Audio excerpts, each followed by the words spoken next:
Please note, we would like to make it very clear, we are totally against the form of discipline described in the articles and accounts being used on minors and non-consenting adults.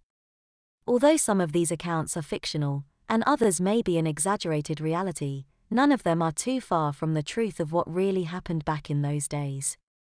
If you are enjoying our stories, please do subscribe to this channel. We will be posting many more stories as time goes by.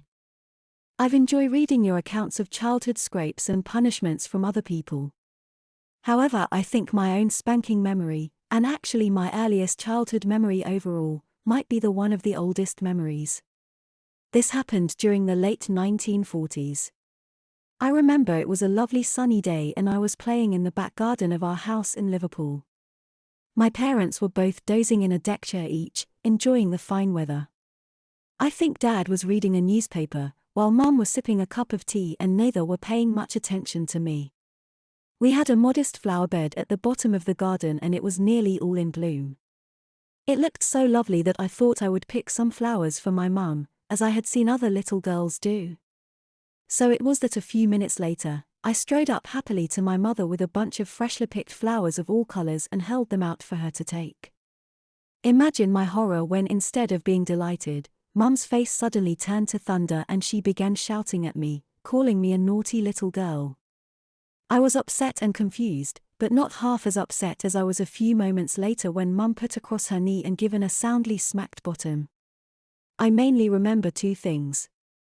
First, the roughness of Mum's serge skirt against my tummy and my front bottom, as we girls were taught to call it. Second, of course, I remember the stinging of my mother's hand.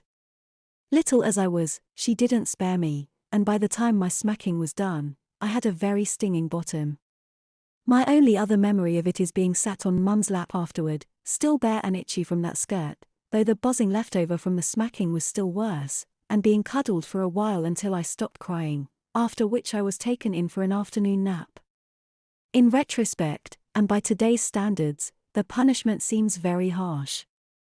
But as it was explained to me when I got older, at that time food rationing was still strictly enforced. The family garden was mostly given over to producing food, and I think Mum believed that if I wasn't immediately disciplined, there was a chance I would subsequently pull up vegetables or pick fruit, which was much needed to feed a hungry family.